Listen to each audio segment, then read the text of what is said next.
సంక్రాంతి అంటే ఓ స్థాయి వరకు కోడి పందాలు జరుగుతాయని, కానీ ఈసారి మాత్రం కోడి పందాల ప్రీమియర్ లీగ్ అన్నట్లుగా జరిగాయని వైసీపీ మాజీ ఎమ్మెల్యే జక్కంపూడి రాజా ఆరోపించారు. ముఖ్యంగా రాజానగరం నియోజకవర్గంలో జనసేన ఎమ్మెల్యే బత్తుల బలరామకృష్ణ రెచ్చిపోయారని, దీనిపై పవన్ కళ్యాణ్ కు చిత్తశుద్ధి ఉంటే వివరాలు తెప్పించుకోవాలని కోరారు. కోడి పందాల బరులకు ఇష్టారాజ్యంగా అనుమతులు ఇచ్చి కోట్ల రూపాయలు దండుకుంటున్నారని జక్కంపూడి రాజా ఆరోపించారు. ఈ సంక్రాంతి సంబరాల్లోనే మనం గమనిస్తే కొమ్మిశెట్టి గంగాధర్ మన జిల్లాలోనే పెరవలి మండలంలో గుండాటలో డబ్బులు పోయినాయి అని చెప్పి 18 సంవత్సరాల కుర్రోడు, చిన్న వయసు ఉన్నటువంటి యువకుడు కిరోసిన్ పోసుకుని ఆత్మహత్య చేసుకునే ప్రయత్నం చేసినటువంటి పరిస్థితి మనం గమనించాం. అనంతపురం జిల్లాలో ఏదైతే ఒక యువకుడు అక్కడ కూడా 10,000 రూపాయలు అప్పు చేసి కోడిపందెం ఆడి ఆ తర్వాత ఆర్గనైజర్లు డబ్బులు ఇవ్వకపోవడంతో పేక కోసుకున్నటువంటి సందర్భాన్ని గమనించాం. నారా లోకేష్ గారు ప్రాతినిధ్యం వహిస్తూ ఉన్నటువంటి ఏదైతే ఎడ్యుకేషన్ డిపార్ట్మెంట్ ఉందో ఇవాళ ఎంతగా బరితెగించారు అనంటే, జగన్మోహన్ రెడ్డి గారు నాడు నేడు అని, అమ్మఒడని, లేక ఇంగ్లీష్ చదువులు చెప్పాలి అని చెప్పి, లేక విద్యా కానుకని చెప్పి స్కూళ్ళని రీవ్యాంప్ చేసి పిల్లల భవిష్యత్తు కోసం ఆలోచన చేస్తే ఇవాళ ఆంధ్ర రాష్ట్రంలో దాదాపుగా 2,000 ప్రాంతాలలో ఏదైతే ఈ కోడి పందాలు, గుండాటలు, పేకాట శిబిరాలు నిర్వహించారో దాదాపుగా 300-400 చోట్ల గవర్నమెంట్ స్కూళ్ళల్లో ఈ యొక్క కార్యక్రమాలను నిర్వహించారు అని అంటే ఏ స్థాయికి ఈవేళ ఈ ప్రభుత్వం దిగజారిపోతూ ఉంది, ఎంత నిస్సిగ్గుగా ఈవేళ ఈ ప్రభుత్వం పనితీరు ఉంది అనేటువంటిది మనం గమనించవచ్చు. దానికి ఉదాహరణే మన జిల్లాలోనే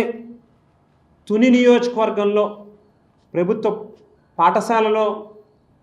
కోడి పందాలు నిర్వహించినటువంటి పరిస్థితి. మరో పక్కన బుల్లెట్లు లేక 25 లక్షలు 35 లక్షల రూపాయలు విలువ చేసేటటువంటి కార్లని ప్రైజుల కింద ఆర్గనైజ్ చేస్తూ ఉన్నారనంటే ఏ స్థాయిలో ఈవేళ ఎవరెవరైతే నిర్వాహకులు ఉన్నారో, ఇదే కూటమి పార్టీలకు సంబంధించినటువంటి నిర్వాహకులు ఏ స్థాయిలో ప్రజల దగ్గర నుంచి డబ్బులు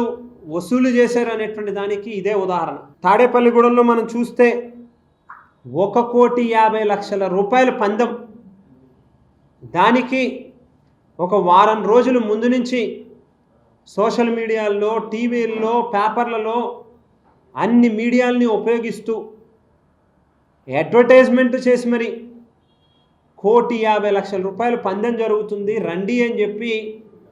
నిర్వాహకులు పిలిచి టికెట్ల రూపంలో ఎవరైతే ఆడియన్స్ ఉన్నారో వాళ్ళ దగ్గర నుంచి డబ్బులు వసూలు చేశారు అని అంటే ఏ స్థాయిలోకి ఇవాళ ఈ కోడి పందాలు, ఈ గుండాట్లు అనేటువంటి జరిగిందో మిమ్మల్ని ఆలోచన చేయమని చెప్పి అడుగుతా ఉన్నా. అదే రకంగా మనం చూస్తే పవన్ కళ్యాణ్ గారి అన్ని సినిమా స్టంట్ల కింద కనిపిస్తూ ఉన్నాయి. నిజంగానే ఆయనలో నిజాయితీ ఉంటే, నిజంగానే ఆయన ఏదో ఈ జరుగుతున్నటువంటి అన్యాయాలు, అవినీతి, అక్రమాల మీద ఆయన తిరగబడ్డానికి కట్టుబడి ఉంటే, ఏదో సోషల్ మీడియాలో పబ్లిసిటీ కోసం అని చెప్పో, లేకపోతే ఏదో పైకి చూపించుకోవడం కోసం అన్నట్టు పెనమలూరు నియోజకవర్గంలో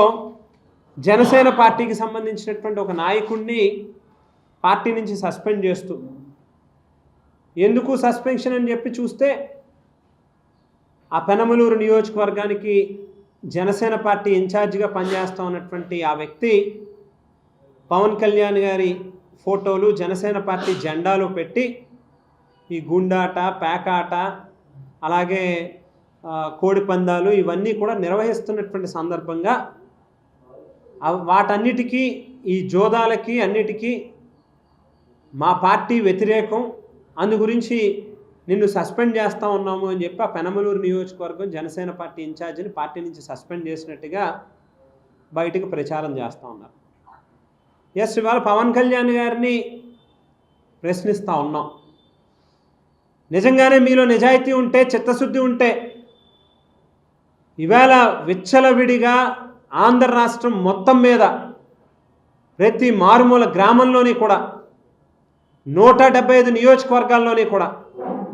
ఇవాళ చంద్రబాబు నాయుడు గారు ఫోటోలు, తెలుగుదేశం పార్టీ జెండాలు, జనసేన పార్టీ జెండాలు పెట్టుకుని ఇన్ని కోట్లాది రూపాయలు ప్రజల దగ్గర నుంచి వసూలు చేసి కూటమి నాయకుల జేబుల్లో వేసుకున్నటువంటి సందర్భంగా మీకే కనుక చిత్తశుద్ధి ఉంటే కూటమి ప్రభుత్వం నుంచి బయటికి రండి, ప్రభుత్వాన్ని నిలదీయండి. అప్పుడు మీరు చేసేటటువంటి